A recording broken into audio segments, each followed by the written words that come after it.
Hello, everybody. Éric Grenier here, and welcome to the third episode of the Writ Podcast. Today, I'm joined by my very special guest, Philippe J. Fournier, who runs the 338canada.com website and writes for Maclean's and L'Actualité. Hey, Philippe, how you doing? Bonjour, Eric. It's a pleasure to speak to you again. I just got my second dose this past weekend, and I'm recovering. My arm's a little stiff, but I'm only a few more days away from a little bit more freedom, so that's good news. Excellent. That's good news. I got mine second shot 15 days ago, so I guess I'm all good to go now. Yeah, I think you were a little bit ahead of us in Quebec. In Ontario, we were a bit. Well, the teachers, got into an early wave in April, and so 8 weeks later, I was lucky enough. We take some things for granted sometimes. We look around the world in Canada and in Quebec. It went pretty well, all things considered, except for the very beginning. But feeling good right now about what's going on this fall. Yeah, you bring up a good point. While you do some very impressive work at 338canada.com, your real job is is to be a teacher, and you teach people about astrophysics or science at least, and it's far more impressive than whatever I've done in my lifetime.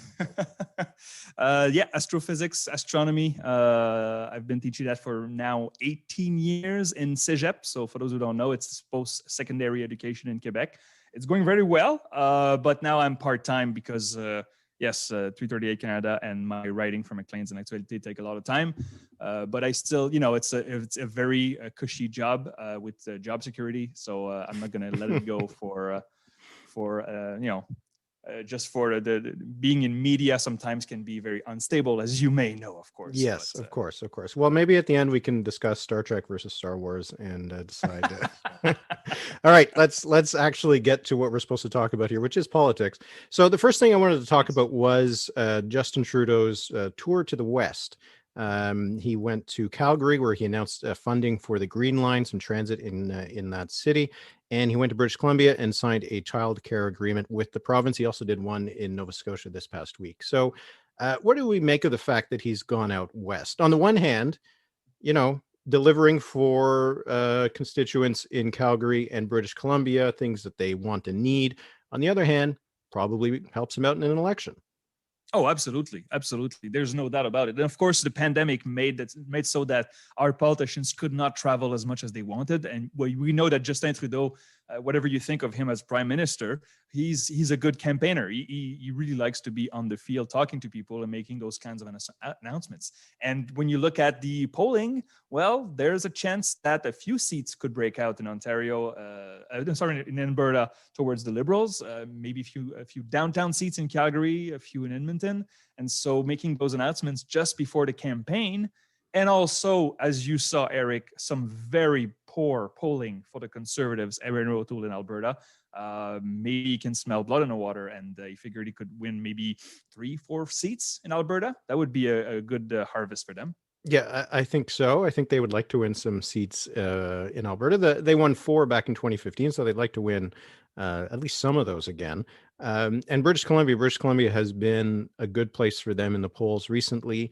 The Conservatives seem to be having some trouble in BC as well as in Alberta. So, shoring up that vote in the suburbs in Vancouver with a childcare promise, it does certainly cement some pieces. You can kind of see the strategy.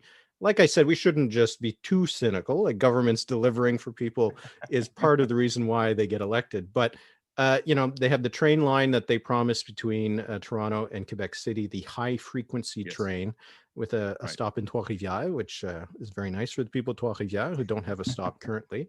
Also Peterborough, which is, a little bit of a bellwether area. You have these announcements that are coming out in Nova Scotia and British Columbia. I just saw today, and we're recording this on Wednesday, that Trudeau is actually in Gaspé and Percé in the Gaspésie, the kind of place where it's not easy to get there. And so you don't maybe want to waste a campaign day traveling out to the Gaspé, but if you're doing it right now, it's not a bad thing.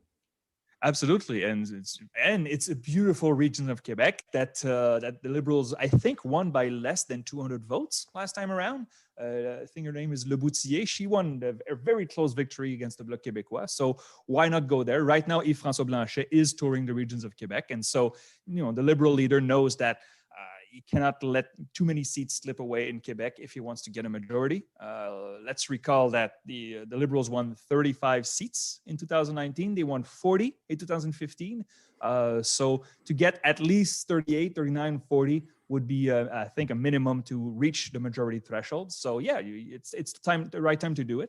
And about Vancouver, well, the Conservatives were underestimated in British Columbia in the last election. Not by much, but a few points. And right now, my polling average right now has basically the three parties tied up between 27 and 31%. And with such a score, the Liberals could win 5 or 6 more seats in British Columbia than they did last election. So yeah, I mean, we have to remind ourselves that they won a majority.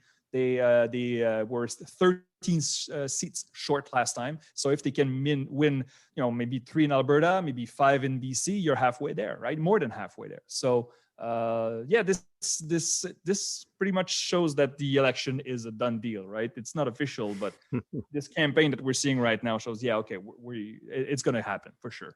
Part of me is wondering if we're all just going to be waking up on Labor Day in September being, oh, there isn't going to be an election. What were we wasting our time doing the last couple of months? But let's not assume that's going to happen just yet. But while we're talking about the West, and you had mentioned it, the Conservatives in Alberta.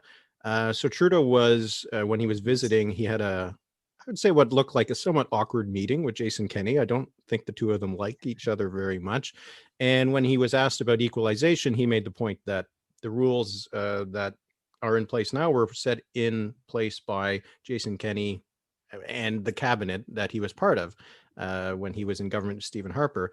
And we saw Erin O'Toole make an announcement that he was offering what they're calling an equalization rebate, which is more or less that the provinces that they say are paying more than their fair share would get some money back from the government. And this is to help out Alberta. Alberta would be the chief recipient of that. It's the kind of promise that, again, not to get too cynical about it, Alberta is the Conservative heartland. They have a lot of MPs there, so they want to be showing that they're doing something for their MPs. But a Conservative leader going out of his way to promise something for Albertans that is not going to do him any favors anywhere else, and in all likelihood, it's not going to help. It does suggest that the recent polls that we've seen, a couple of them where they're under 40% in Alberta, I don't think they're actually going to end up that low, but they have to be a little bit worried. Some of those Calgary and Edmonton MPs must be looking at those numbers and thinking, wait a minute, I thought this was a job for life, and now I might have to fight for my life. It's weird to see the Conservatives playing defense in Alberta as if we would not know about it. And I don't understand this strategy because, so some Conservatives are disappointed with the Conservative leader. Okay, that's one thing. But what I'm wondering is that where they're going to go. Some of those Alberta voters are staunchly Conservatives. And so will they vote for Maxime Bernier? Will they vote for the Maverick Party? So far, the polling shows that those parties are still marginal. I mean, they get a few points, but not enough to tip the balance in favor of the NDP or the Liberals in the province. So I'm wondering, maybe we're looking at the percentages, and what we should be looking at is the absolute number of votes, because maybe some Conservative voters will just stay home. That's possible. But the equalization thing, I'm not a constitutional expert, so I will not pretend to be one. But an equalization rebate, is that constitutional? Because that goes against the very founding of equalization. And so this will be a very interesting conversation to have. And I'm sure the Conservative MPs for the Conservatives were thrilled to hear about this. To know that, the equalization favors Quebec and Maritimes and Manitoba, but now the federal government is going to repay those provinces somehow. Just wondering whether they really, those Conservative in Quebec really like this. It doesn't look good for sure. Yeah, I was thinking about those 10 Conservative MPs in Quebec that it's not something they'll be mentioning, I don't think, on the campaign trail. And again, you mentioned earlier Trois-Rivières. Trois-Rivières was won by the Bloc Québécois in 2019 with 28% of the popular vote. It was a split vote. So if the Conservatives go down just a little bit because of that, you could see the Liberals taking that seat. And there's a few examples of those in the province. So yeah, that was a seat the Conservatives were really hoping to win last time. They had as their candidate Yves Lévesque, who was the mayor of Trois-Rivières for a while. He is running again. So at least he'll retain presumably some of that vote. But I'm not sure that a lot of Quebec Conservatives are bullish on their chances to pick up. I think it's going to be more about can they hold on to the 10 seats and maybe win a seat like Trois-Rivières. But the Liberals are not going to make it easy for them with that train. I don't know how much people in Trois-Rivières want to take the train, but I mean, it's certainly going to help out. It's really hard to see the Conservatives making any gains in Quebec right now. I mean, it's early, and of course, I could be eating my words 2 months from now. But I'm not even discounting Maxime Bernier making a comeback.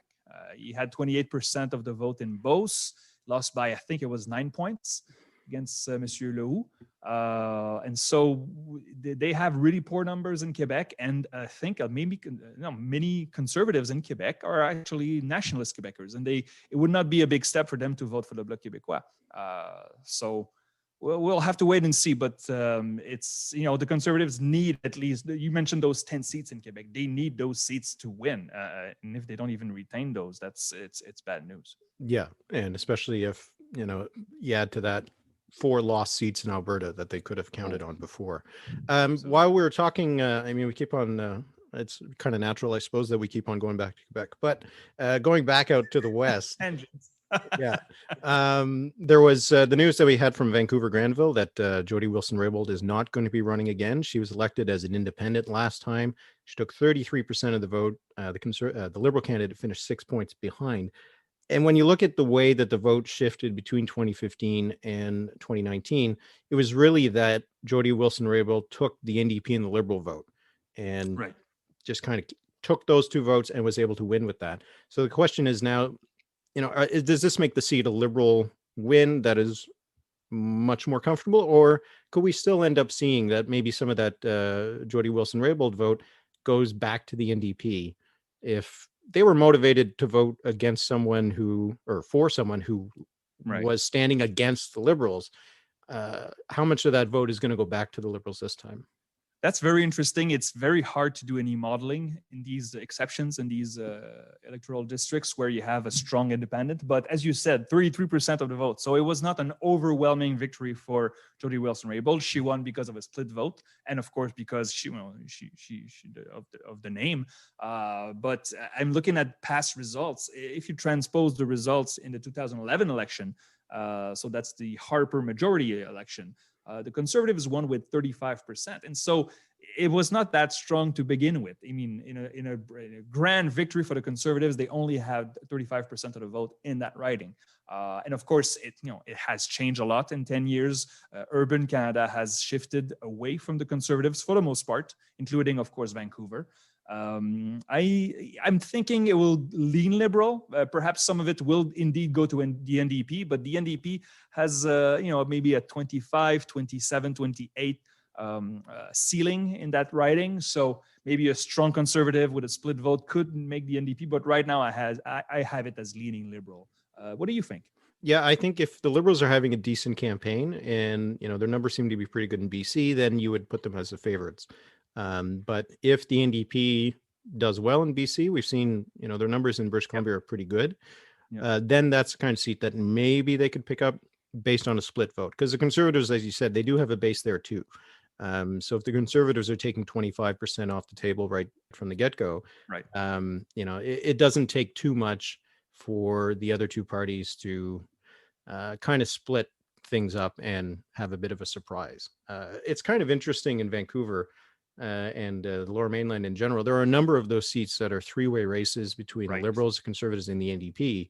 And at that point, the local candidate can be worth enough to make a difference. There could be some local dynamics that kind of make it unpredictable, and it doesn't follow the same patterns as in the rest of the country. But there's going to be a couple of those seats where we could be surprised, and they could buck a trend just because of the splits that are a little bit hard to predict. There's 42 federal seats in British Columbia. Right now, the latest projection that I published on Sunday, I have 10 toss-ups. So almost a quarter of the province's seat are toss-ups, and most of them are in Vancouver and the Lower Mainland. So I'm pretty sure you will see Jack Meeting and Justin Trudeau very often in a campaigning around Vancouver and those suburbs. The question, of course, we have to be careful with polls, as you know, because you're the poll expert in Canada. Sometimes in polling, there's confusion among voters between federal politics and provincial politics. That's why sometimes the Liberals in Ontario are overestimated provincially. And I'm wondering, the NDP federally has been polling really well since John Organ's victory last fall. Maybe there's some of that also.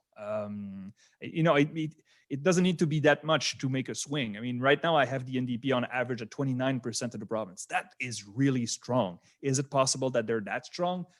If they're not at 29 or 28, maybe they're at 24%. That would make a huge difference, and it could flip maybe 4 or 5 seats towards mostly the Liberals. I have my doubts that the NDP is that strong in the province. You could look at the same thing in Alberta, that you wonder how much of that is the unpopularity of the UCP and Jason Kenney, and how much of a problem that is for Erin O'Toole, that in an election campaign, as you said before, what are those people going to do? Are they going to go back to the Conservatives? Are they going to stay home? Are they going to, if they're saying they're going to vote for the Maverick Party or the People's Party right now, are they actually going to do that on election day? So Alberta was the province where the polls did the worst in the last election in the federal campaign. But even then, add 10 points to the Conservative numbers right now, it's still not good. No, they're down 20 points on average. Is it possible that the polls would be missing 20% of Conservative voters? It's a long stretch, because when polls are, as you know, in the last 10 years, there have been some polls that have been wrong, some campaigns where the polls were wrong, but they were not wrong by 20 points. And so, we're thinking about BC 2012, I think, and then maybe Alberta. 2013, and then BC. 2013, okay, that's so those polls were wrong, but not by 20 points. I'm wondering whether what we saw in the States in the past 2 presidential election, basically, it's not that you're missing the Conservative vote as much as you're missing the populist vote. The extremes on either left or right, you're missing because they don't trust the media, they don't like pollsters, and they don't speak. And right now, we have, of course, left-wing populists in Canada, but they're not very powerful or successful. Right now, the populists are more on the right side of the political spectrum. And so maybe there's some of that the polls are missing. We'll see in due time, but I really doubt it's 20%. Yeah, if the Conservatives still have 69% support in Alberta like they did in the last election, polls aren't going to show up with them at 38.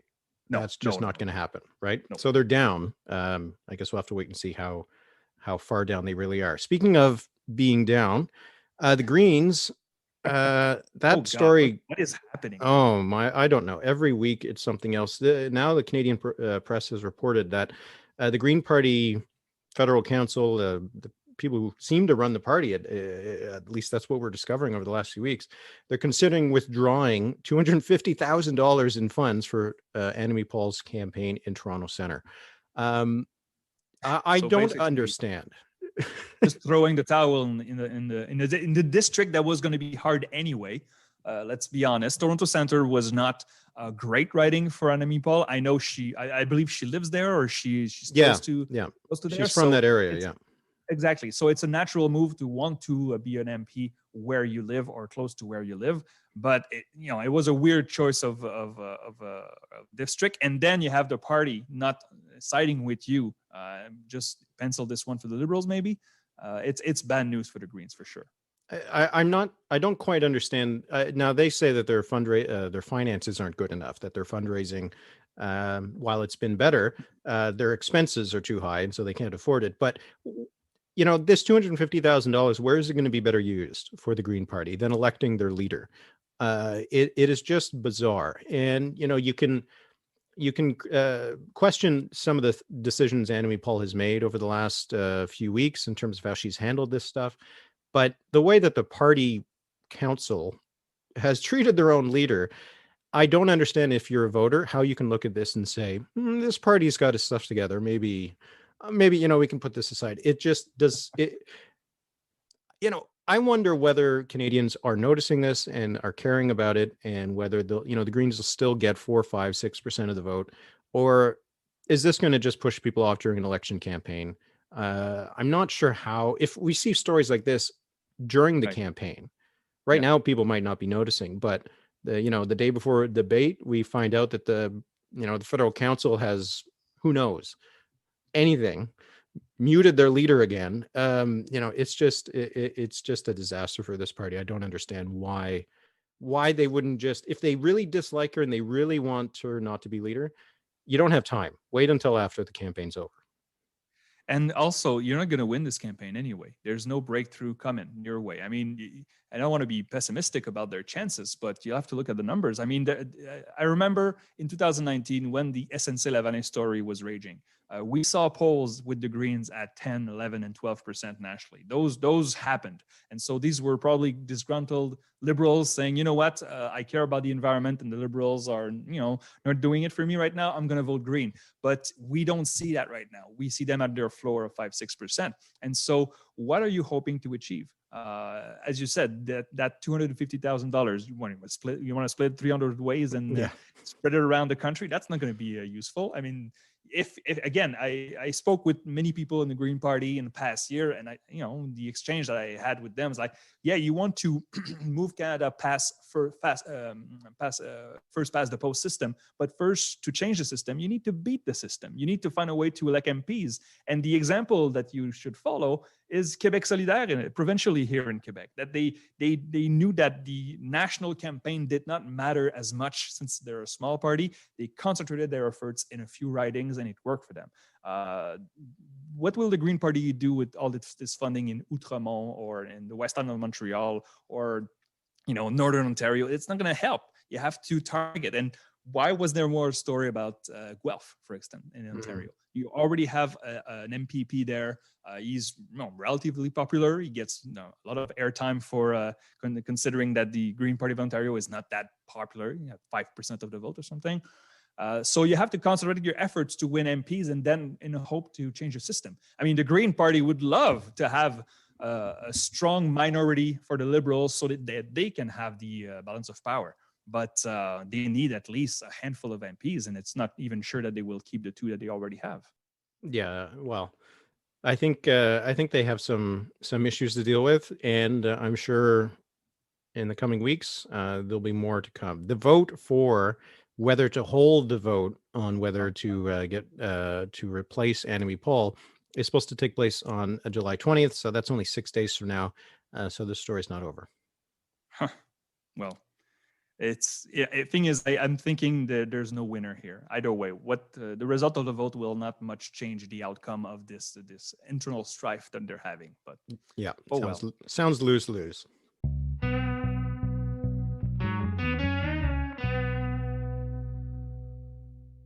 Okay, let's do the polls of the week now. So it's been actually really quiet on the polling front.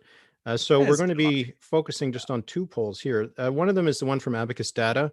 It was more data from their June 28th to 30th poll. They surveyed 1,500 people. This was about the federal leaders. I thought it was really interesting the way that David Coletto, who runs Abacus Data, summarized the way the leaders are. So for Singh, popular among women, younger Canadians, British Columbians, post-secondary education, and people who live in urban areas. For O'Toole, men, people with less education, people in Alberta, those between the ages 45 and 59. And for Trudeau, one of the things I've always found interesting about Trudeau's numbers is that he's often very uniform, and he doesn't really have that much appeal in one group over another. But they said of the ones that he did better in, Quebecers and people with a university education. What was your takeaway from this survey? Well, let's start with O'Toole, because I think that's the most surprising. Maybe it's not surprising, but when you look at the numbers, the breakdown by numbers, impressions of Erin O'Toole, according to 2019 vote, only 59% of conservative voters have a positive impression. That's low. Yeah. I mean, it's a majority. That's good, but that is low for Erin O'Toole. And if you look at other parties, I think it's all between 10 and 19. I see 19 for the Bloc Québécois, 10% for the Liberals that have a positive impressions. When you look at other leaders, what other parties think of them, it's actually higher than that. And so for me, those numbers show that Erin O'Toole has actually, yes, he has a high floor, but he has a low ceiling. Where will he grow the party, since voters from other parties don't seem to like him very much? So that's one of the takeaways. And also Erin O'Toole in Alberta, Alberta 29% positive, 32% negative. So he is a minus in Alberta. Maybe that's why he put on this cowboy hat and went to the Stampede and did all those speeches. Although I don't want to overdo that, because even the Prime Minister, Justin Trudeau went to the Stampede in a few years and put the cowboy hat. So, but it was strange. Maybe that explains it, that he needs to keep the base in shape, because he doesn't have any good numbers in Alberta. What did you make of it? Well, yeah. One of the things that David Coletto pointed out was that even in the groups that O'Toole was doing better in, he was generally negative. So he's really not winning in any group. And a lot of people did make some hay out of the fact that Singh, his numbers are very, very good. And on a lot of the issues that Abacus asked about, so, whether a leader has good values, is an optimist, modern, interesting, great ideas, gets people like me. Singh did better than Trudeau in almost every category. The only ones where Trudeau did better was being an optimist and being modern. That's assuming you want an optimist and a modern. Maybe people like pessimistic, old-fashioned people. I don't know. But the fact that Singh is doing so much better than Trudeau, and then, well, why is the NDP at 20% in a good poll? I think what's important here is that, the NDP leader is always in a better position because he doesn't get the same kind of scrutiny as a leader who's vying for government. That there's the same thing for Jack Layton. You're not going to be grilled as much about what your policies are going to actually be like in practice, because it's not expected that you'll get to implement them. But when you compare Trudeau and O'Toole's numbers, Trudeau beat O'Toole in all of these categories, and that's the real problem. That when you're trying to replace a government, if your guy is not more popular than the outgoing person, it's hard to make that case. And he's polling below his own party. I mean, he's basically is pulling the party down. So that's a huge problem. What did you make, Eric, of the comparisons made between Jagmeet Singh right now and Jack Layton just before the 2011 election? Because I've read some stuff that made my eyebrows go up. I was wondering whether you had any reaction to this, because we remember that I think the questions were, which leader would you like to have a beer with? Which leader would you like to be your son's hockey coach? And it was Jack Layton. Yet he was polling at 15%. Then the campaign began. Michael Ignatieff was terrible, and Jack Layton took over and became leader of the opposition. So I saw some parallels between Jagmeet Singh right now and Jack Layton. What do you make of that? Well, I think there's two different things there. One is that Jack Layton by 2011 had been leader of the NDP for 8 years. So people did know him, and his numbers were always decent in that 8-year period, but they weren't great. He wasn't he wasn't always very popular. He usually had as many people who disliked him as liked him, that kind of thing, on who people would like for the best prime minister. He wouldn't score very well. What happened during the 2011 campaign is that people liked him, but I wonder how much of that was compared to the alternatives. When you think about who Jack Layton was up against in 2011, it was Stephen Harper, who had a lot of qualities that people appreciated as a governing leader, but maybe not so much as the guy that you would go get a beer with, for example. And Michael Ignatieff, who was, let's face it, he tried hard, but he was probably the worst leader the Liberals ever had. And you just need to look at their election results as an evidence of that. Singh, he's in a good position in the sense that people seem to like him, so it does give him more of a potential. But he's up against a Liberal leader who is better liked than certainly than Michael Ignatieff was, but also more than, I would say, on a personal level, Stephen Harper was in 2011. And for the Conservatives, I mean, there's not a lot of voters who are comparing the NDP and the Conservatives. Parts of Western Canada, but not everywhere. So it's not a perfect comparison. And while I know that a lot of New Democrats would like to look at the 2011 election as the example of what's going to happen every time, it was an exception and it was an anomaly. And New Democrats need to understand that 2011 is not going to happen every time. They got lightning in a bottle in that election, and the stars need to align for that to happen again. And more than 50% of the NDP seats were where? In Quebec, where Jagmeet Singh has terrible numbers. Yeah. Worst numbers of positive impressions. I see 26% in Quebec, and something very interesting, and what is driving those numbers down is the support from Bloc Québécois voters. Only 11% of Bloc Québécois voters have a positive impression of Jagmeet Singh. And so that's the thing, why those comparisons bothered me, because I don't think Jagmeet Singh will make any gains in Quebec. Even Monsieur Boulris in Rosemont-la-Petite-Patrie, the only NDP seat in the province, I think he's going to have a hard time to repeat. It's a toss-up right now in my model. And many times, as you know, we noticed that the NDP could poll at 20% and end up with 17 on election day. Yeah. If that happens in Ontario, if that happens in BC, again, we could be overestimating, the NDP vote.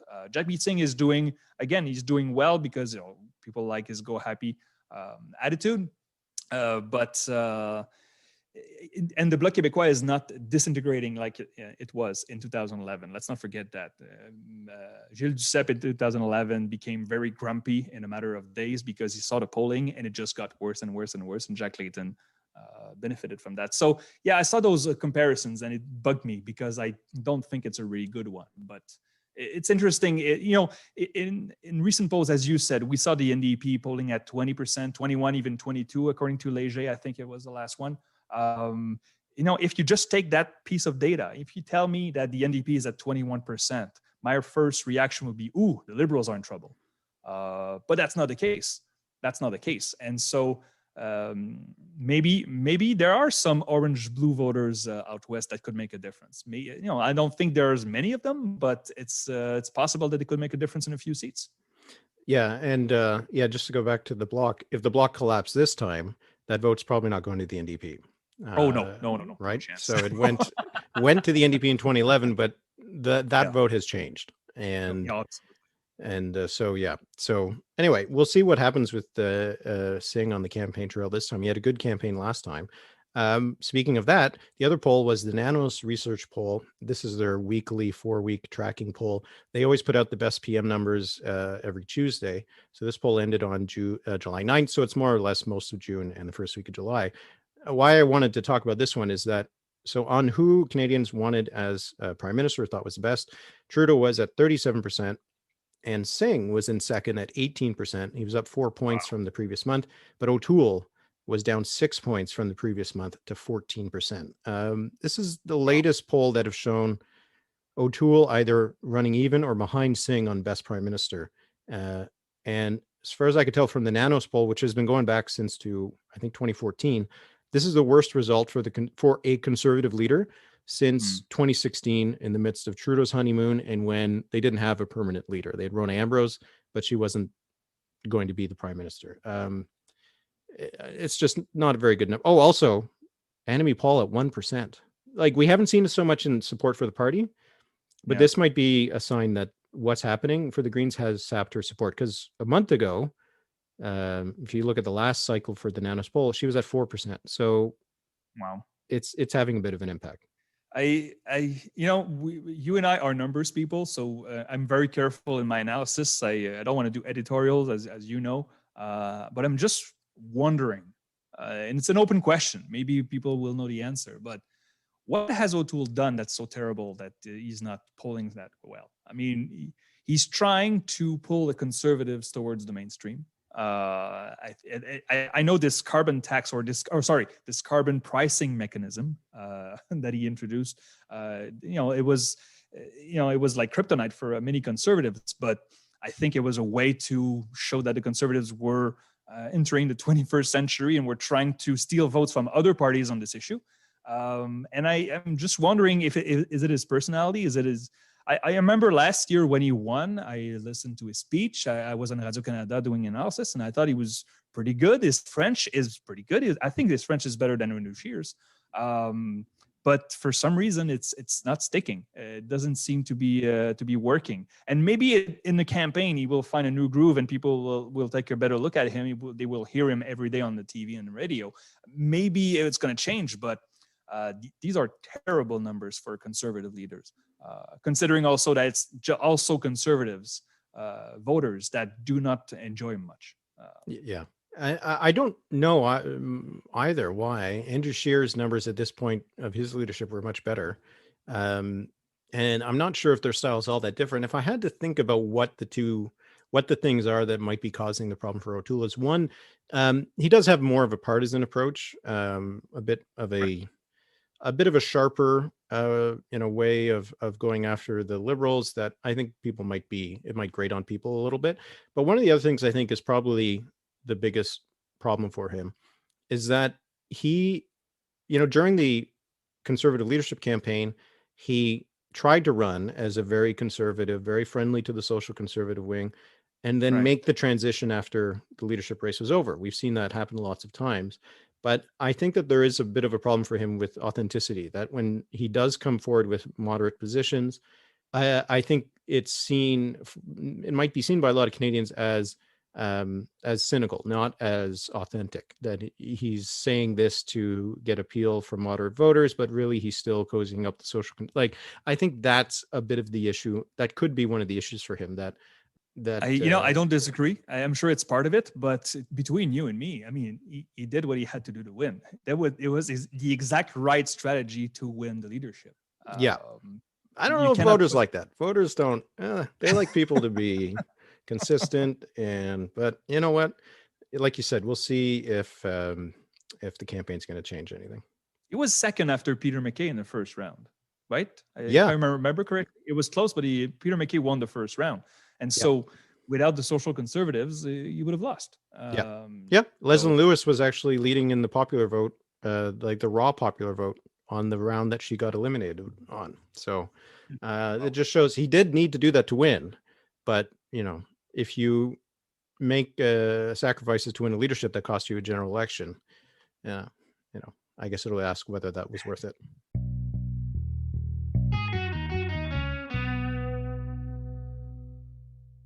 Okay, let's get to the questions. We had a lot of good ones on Twitter. I've highlighted a few of them. Let's take this one first, from Harry Hayfield. He said, for the Liberals to win a majority, they need 13 net gains from the opposition parties. Do you believe that these gains will come from all the opposition parties or just one? I thought that was an interesting way to think about it. Do they go through all the parties, or do they just go through one party to get the 13? Well, that's a good question. It doesn't seem like the Liberals could make many gains at the expense of the NDP, since the NDP is polling way better than 2019. There are a few seats in Quebec. Assuredly, the Liberals will count on maybe 3 or 4 seats in Quebec to take from the Bloc Québécois. I'm thinking Shefford, Trois-Rivières, some La Prairie, just south of Montreal, voted Liberal many years in a row until it voted for the Bloc this time around. So that a few Bloc. I'm thinking in the Maritimes, the few that they let go, they lost against the Conservatives. I'm guessing that they want to have back. And of course, they're hoping to keep Fredericton from the Greens. So I'm thinking maybe a few seats here and there from each party. What do you think? Yeah, I think it's, if they end up picking up, let's say 20 seats, I'd expect that 15 would come from the Conservatives and then a hodgepodge from the rest, maybe 3 from the Bloc, 1 from the NDP, maybe Fredericton, if we count that, from the Greens. But at least based on where the numbers are, I think it largely runs through the Conservatives with a little bit of pickups from the Bloc, and anything they can gain from the NDP would be bonus. But I think it's largely going to be the Conservatives, but I don't think they can do it by just winning from one party. Well, that's true, because again, the Liberals will be strong in urban Canada, and in urban Canada, the Conservatives were already not very popular outside of Alberta. So, yeah, I think you're right about this. Mostly, they would come against the Conservatives if, of course, they do it. That's not a sure thing yet. Let's get to the second question. I actually took 3 questions and put them together because they're all about the NDP. So this one was about from Grayson Pollard. He asked, if the NDP goes all in with fundraising and volunteer teams and the riding of Sandwich Gulf Islands, do you think they would be able to take it from the Greens, judging by the situation the party is in? David Quayle asked, it wasn't really a question. He said, a deep dive on the NDP outside of Quebec and the Liberals in Alberta. We already talked a bit about the Liberals in Alberta. And then Jason asked, do you think there is opportunity for the NDP to surge in areas the Liberals are weaker in? And he said, as an example, rural Ontario. Just to kind of tackle them, the first one, Sandwich Gulf Islands, I think that is Elizabeth May's riding. I'm not sure if it's the Green Party's riding. I would expect that she would still win. Yeah, Elizabeth May from the Green. But what I mean is that it is literally her riding, that she wins this because it's hers. You know what I mean? So I would suspect that the Greens are still going to hold that, though her vote might come down a bit. I mean, the NDP had 13% of the vote in 2019 and 9% of the vote 2015. So they would have to at least triple their vote and leapfrog the Liberals and the Conservatives. So, I mean, unless Elizabeth May decides, I think she's running again. I think that's what she said. Unless she has a terrible campaign, I'm guessing she's invincible. But for the NDP finished fourth. So even if the Greens go down by a dozen points, it's going to be very hard for the NDP to catch up to them. Yeah, and Elizabeth May won that seat in 2011 from the Conservatives, not from the NDP. That's true. That's true. The NDP, these two, I think, are really the NDP outside of Quebec, and whether they can take advantage of weakness in Liberal areas. I don't think so. I don't see that the NDP is going to win in rural Ontario or rural Alberta because the Liberals are weaker there. It's a lot of the same base. The NDP doesn't really have any rural seats aside from in northern Canada, and the northern parts of provinces. So I would suspect that they don't have that opportunity. But outside of Quebec, do you disagree with me? Well, I know I mostly agree, but I would flip the question: where are the Liberals weaker now than they were in 2019? The numbers show nowhere, basically. The numbers are roughly the same in Ontario and in Quebec. If you pull all the numbers and you average them out, they're a bit stronger in Atlantic Canada, although it's very close and there's a higher uncertainty. They're stronger in Alberta than stronger in BC. Maybe you can split some seats. There's one, I forget the name, but it's in northern Saskatchewan, isn't it? Churchill River, Mississippi. Maybe, but that would be the Conservative losing that seat. So it's a good question. It's just that the Liberals don't seem to be any weaker anywhere than they were in 2019. So yeah, I'm not sure I could answer that question. Yeah. Okay. So you did mention the NDP in Quebec. I agree with you that gains are not likely, and I think Boulay will be fine, but maybe that you might be within spitting distance of his riding. So I'm in this riding. Okay, well then maybe you know more than me. But outside of Quebec, Atlantic Canada, Jack Harris not running St. John's East. I don't see them winning a seat in Atlantic Canada. Ontario, I think they do have some opportunities to regain some seats. They're doing okay. Maybe they could take a seat like Davenport or something like that in Toronto. Aside from that, maybe here and there, a couple gains. It's hard to see. They had picked up an extra seat in Winnipeg in the last election. I'm not sure if there's extra gains there. What would be interesting though, we've talked about how they're doing better in BC, a couple of seats that they could do well there, but do they end up winning a couple of urban seats in Alberta and Saskatchewan because of the Conservative weakness? Can they win back a riding in Regina or Saskatoon and maybe win a second seat in Edmonton? Those are my questions. These are all possible. I'm not sure it's very likely. Again, the Conservatives' vote would have to completely collapse. I mean, if let's say hypothetically the Conservatives fall to 45% in Alberta, then maybe yes, there's a few urban seats. But I still have doubts that. I mean, there's a saying by Farid Zakaria in the United States that says Democrats love to fall in love, but Conservatives fall in line. And I'm not sure it's true all the time, but then again, those disgruntled Conservative voters most likely will still go out and vote Conservatives. And so I will have to wait and see if that holds. but they would have to completely collapse for the NDP to win multiple seats in those provinces, I believe. I think they could. I mean, if I was Jagmeet Singh, I'd be trying to get back in the good graces of Rachel Notley and see if she might door knock at Edmonton Griesbach for the NDP. And like Regina and Saskatoon, when they redrew the boundaries before the 2015 election, there is at least one seat in each of those cities that is better for the NDP. Yeah, that's true. But the polls have not looked that good for the NDP in Saskatchewan. Singh is still not very popular in Alberta or Saskatchewan, so it might be tough. But yeah, I think BC is probably, and a couple of seats in Ontario, those are probably where they can pick up some seats. I mean, I have in Manitoba, Saskatchewan, my average is 25% for the NDP, which is really good, for them. It's just that I have the Conservatives above 40%. Yeah. So yes, maybe a couple of seats, but again, there's no waving coming unless those positive impressions, those positive numbers for Jagmeet Singh translate into actual votes. We know it rarely happens. But again, there's uncertainty there, so we'll see. All right, let's get to the last question. This was from Konrad Gorskowski. He said, how much influence does provincial politics play in federal elections in each province and vice versa? How about you do you want to start with Quebec? What do you think? Well, we are in the post-referendum era in Quebec, so things have changed a lot. I would say that they used to matter a lot. The Bloc Québécois had their greatest elections at the same time the Parti Québécois was in power, with the exception of 2004, but that was largely the sponsorship scandal. And when the Parti Québécois fell down, they got a minority by luck in 2012, but the Bloc Québécois also did. So there was some fluctuations in Quebec. But as you very well know, in Ontario, usually voters like to vote for different colors federally and provincially. And it goes back, I think, all our lifetime.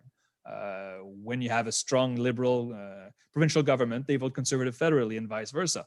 So is it a coincidence? Well, it can't be a coincidence if it happens so many times for so long. Doug Ford next year has to go into an election campaign that I think he's going to win, but it's going to be much harder than last time. I think he would love to have a campaign against Justin Trudeau.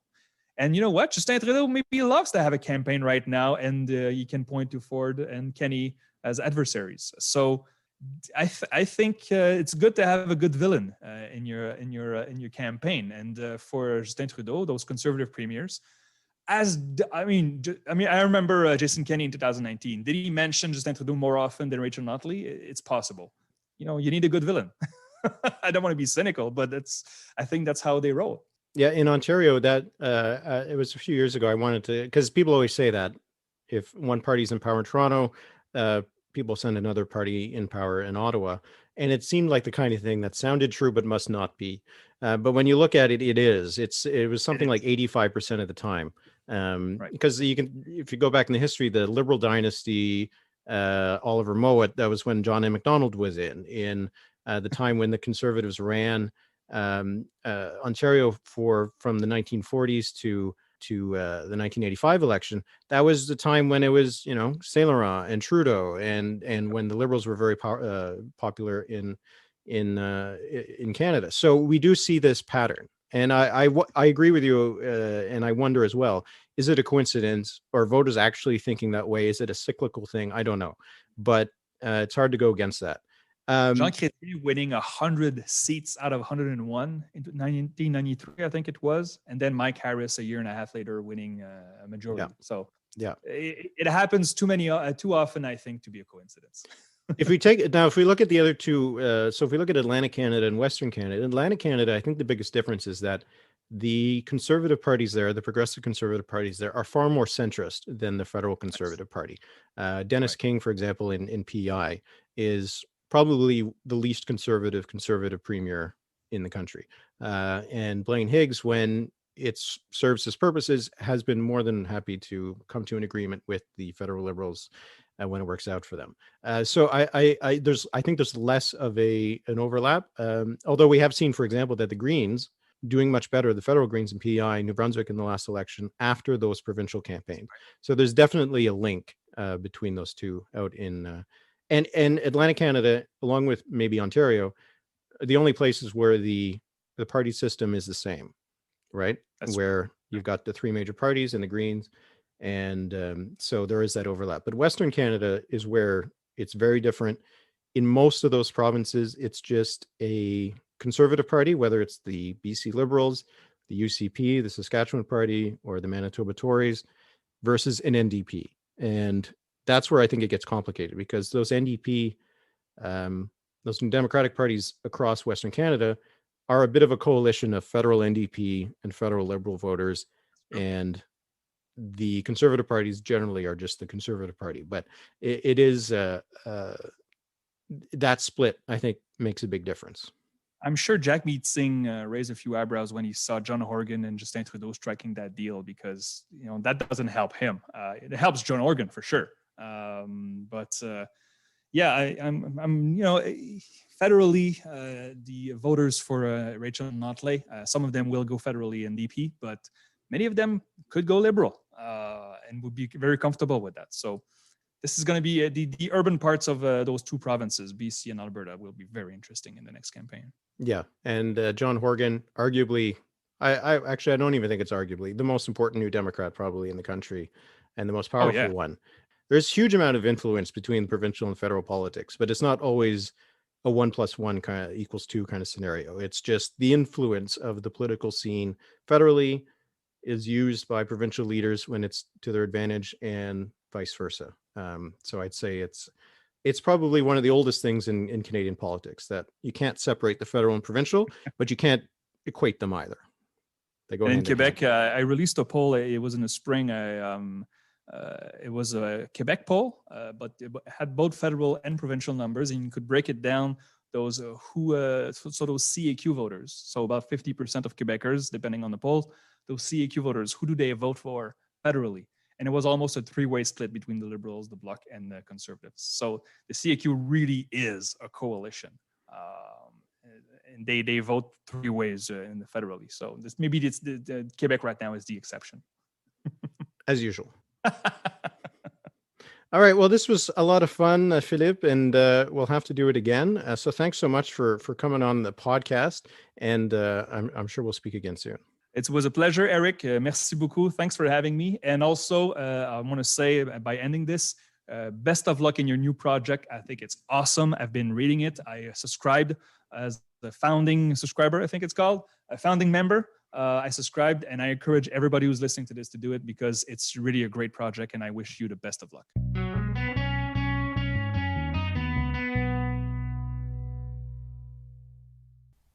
Okay, today on the Every Election Project, my look at Canada's election history, we're going back 100 years to the 1921 Alberta provincial election that was held on July 18th, so a century ago this week.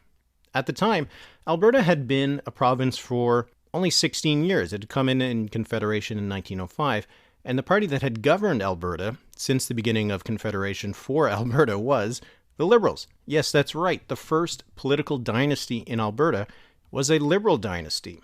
Charles Stewart, he had been Premier of Alberta since 1917, so he had only been in power for about 4 years. The Conservatives, they were still the official opposition. They were led by someone named Albert Ewing. But in the end, the real opposition in the 1921 provincial election in Alberta was from a new party, the United Farmers of Alberta. Now, at the time, they were led by an American who was named Henry Wise Wood. Now, he wasn't really supportive of the United Farmers becoming a political party. The United Farmers were more of an advocacy group, more of an association of farmers that were trying to represent farmer interests in politics. This was part of a wave of farmer progressive politics that was sweeping really Western Canada and also Ontario after the First World War. This was a time of upheaval. It was the end of the war. There was the Spanish influenza that was still causing some problems in Canada. This had been a period of labor strife, the Winnipeg General Strike in 1919, for example. So this was a time when people were looking for something different. And for farmers, groups like the United Farmers was that option. We saw in the 1919 provincial election in Ontario that the United Farmers were able to form a government. Now, Henry Wise Wood, he didn't really want to see the United Farmers govern Alberta. He was supportive of something that was called group government. This was the idea that different economic groups would sit in a legislature and work together to govern a province. So there would be a farmer group, there would be a labor group, there might be a business group. He didn't really want to have government, he wanted representation. But by 1919, the United Farmers in Alberta, they decided they wanted to get into politics, and they won a provincial by-election that year. By 1921, it was time for the Liberals to consider holding an election. It had been 4 years since the previous election in 1917. The Liberals looked to neighboring Saskatchewan and thought they saw some good signs. The Liberal Party in Saskatchewan, which had also governed since that province entered Confederation in 1905, had staved off the farmers in a June provincial election. Now, the Liberals were friendly to agriculture in Saskatchewan and also in Alberta. Charles Stewart was a farmer. He thought that if Saskatchewan could do it, Alberta could as well, that they could prevent the United Farmers from becoming a force politically by trying to represent the interests of the farmers. But what was actually less of a good sign for Charles Stewart and the Liberals was that there was a federal by-election that took place in Medicine Hat in June of that year, and the United Farmers won it big. And he probably should have taken that as a warning that at least in Alberta, the United Farmers were the party with some momentum. Now, the United Farmers had to get quickly prepared when Stewart called a snap election, but they had 35,000 members at the time, and so they were able to quickly nominate more than 40 candidates. Now, what was behind this? Now, according to W.L. Morton, who wrote a book on the Progressive Party in Canada, he said in Alberta, quote, "Behind the frenzy lay 4 years of complete or partial crop failure, uncertainty with respect to the price of wheat, and the sense of crusade arising from the farmers' entry into politics." Now, what the UFA wanted to do, they wanted to defeat party politics. It wasn't that they wanted to get rid of the Stewart government, it's that they wanted to get rid of that style of governing, that style of partisan politics. They wanted to replace it with that group government. They wanted to replace it with representation of different economic groups in the legislature. They didn't actually want to form a government. Now, during this campaign, the UFA was really able to co-opt the Conservative vote, and even some of their candidates. The Conservatives recognized that the UFA was really the best chance of defeating Stewart and the Liberals, and a lot of Conservative voters and part of the party organization went behind the UFA, despite the fact that the party was actually more of a progressive party and by the standards of the time. Now, the UFA was able to win seats throughout southern and central rural Alberta, while the Liberals retained the north and their base around Edmonton.